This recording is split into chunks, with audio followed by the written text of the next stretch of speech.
안녕하세요. 슬기로운 중년 생활을 위해 생활 속 유용한 정보를 쉽게 읽어주는 희망지기입니다. 평균 수명은 점점 늘어나고 은퇴 후에도 안정적인 노후 생활을 위해 다시 경제활동을 하시려는 분들이 참 많습니다.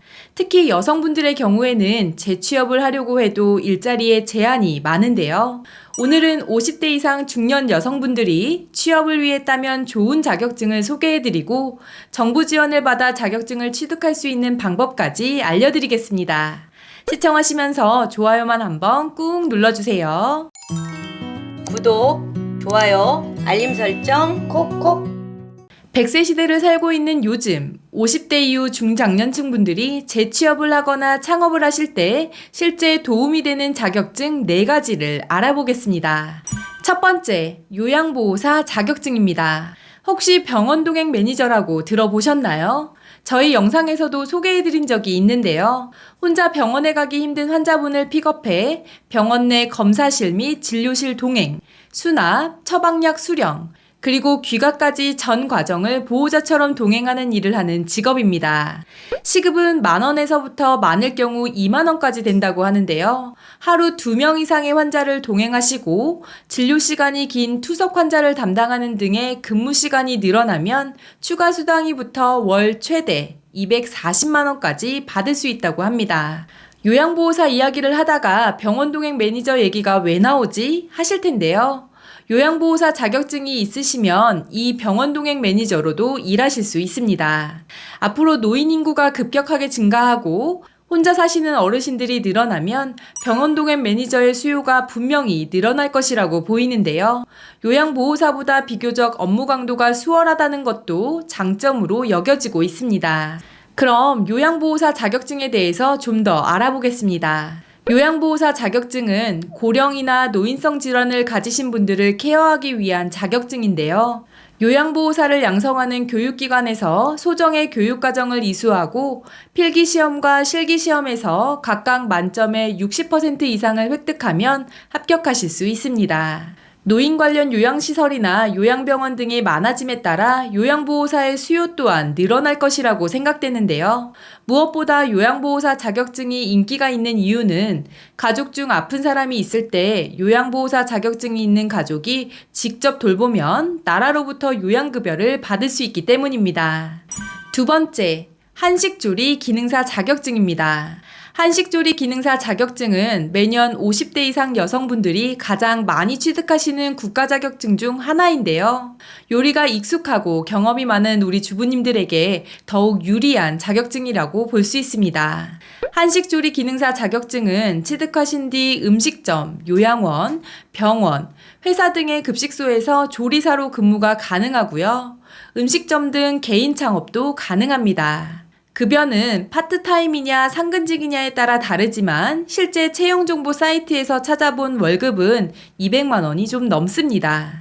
매년 50대 이상 여성분들이 가장 많이 따는 자격증으로 꼽히고 있고 취업이 잘 되는 자격증으로 남녀 모두에게 선호도가 높은 한식조리 기능사 자격증. 요리에 취미가 있는 분들은 도전해보시는 것도 좋을 것 같습니다.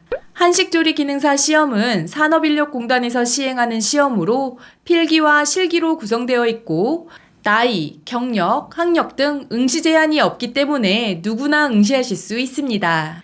필기 시험은 한식재료 관리, 음식 조리 및 위생 관리에 관한 내용으로 치러지는데요.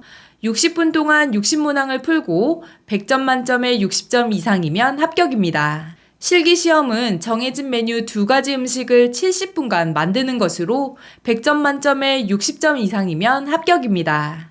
필기시험 합격률은 45%, 실기시험 합격률은 약 35% 정도이니 참고하시기 바랍니다. 세 번째, 반려동물 장례지도사 자격증입니다. 요즘 반려동물을 키우는 가구가 많아지고 있는데요. 이에 따라 새롭게 각광받고 있는 직업이 바로 반려동물 장례지도사입니다. 장례 지도사가 사람의 장례 업무를 담당하는 것처럼 반려동물이 죽었을 때 입관, 발인, 화장 등 모든 장례 절차를 처음부터 끝까지 설명해주고 진행하는 일을 하는데요. 1차 필기시험 통과 후 8시간의 반려동물 장례 실무 교육을 이수하면 합격됩니다. 급여는 경력에 따라 다르지만 취업 사이트에서 찾아보니 200만 원 전후부터 가능한 것 같습니다. 반려동물 장례지도사 자격증은 민간 자격증으로 반려동물을 키우는 가구가 점점 늘어나고 있는 점, 반려동물에 대한 인식이 과거와는 달리 가족의 개념으로 바뀌고 있는 점, 반려동물 중 가장 많은 비중을 차지하고 있는 개와 고양이의 기대 수명은 약 12에서 15년 정도로 길지 않는다는 점 등을 고려해 봤을 때 앞으로 수요가 늘어날 가능성이 있기 때문에 미리 취득해 놓으시는 것도 좋을 것 같습니다. 네 번째, 방수 기능사입니다. 방수 기능사, 조금 생소하실 수도 있는데요. 남녀 할 것 없이 50대 이상 중년분들이 많이 취득하시는 5위에 있는 자격증입니다. 방수 기능사는 말 그대로 건축 구조물의 안전도와 완성도를 높이기 위해 지하도, 지붕, 벽, 욕조 등의 건축물의 방수 작업을 하는데요. 다른 시험과는 달리 필기 시험이 없이 실기 시험만으로 합격 여부를 평가합니다. 100점 만점에 60점 이상을 받으면 합격이고 평균 합격률은 약 50%입니다. 계량 아스팔트 시트 방수처럼 방수 관련 과제가 주어지면 2시간 30분 동안 수행하는 식으로 치러지는데요. 자격증을 취득하신 뒤에는 주로 건설 현장에서 건축 구조물의 지하층, 지붕, 실내 바닥, 벽체에 모르타르, 아스팔트 등의 각종 방수제를 바르거나 도포하는 작업을 하실 수 있습니다. 현장에서 작업하는 직종 중에서는 육체적으로 난이도가 높지 않기 때문에 체력이 허락하신다면 여성분들도 충분히 하실 수 있습니다. 마지막으로 정부 지원을 받아서 자격증을 취득할 수 있는 방법을 알려드리겠습니다. 바로 네베카, 국민내일 배움카드를 이용하시는 건데요. 국민내일 배움카드란 국민들의 교육을 지원하기 위해 나라에서 교육비, 훈련비를 지급하는 카드로 네이버에서 직업훈련 포털을 검색하신 뒤에 회원가입을 하시고 메인 화면에 국민내일 배움카드 발급 신청을 클릭하시면 됩니다. 예를 들어 직업훈련 포털 홈페이지에서 한식조리 기능사라고 입력하신 뒤 지역을 선택하고 검색을 눌러볼게요. 그럼 이렇게 한식조리 기능사 훈련 과정 리스트가 쭉 나오는데요. 여기서 자비 부담액을 선택하시면 내가 이 과정을 수료하기까지 내야 하는 금액이 나옵니다. 동대문 여성인력개발센터에서 한국조리 기능사 과정을 예로 들면 약 60만 원의 교육비 중 국비 지원으로 33만 원을 받고 27만 원만 자가 부담을 하시면 과정을 수료하실 수 있습니다. 또한 자격에 따라 자부담이 0원으로 훈련비가 전액 지원되기도 하기 때문에 꼭 국민내일 배움카드를 이용하시기 바랍니다.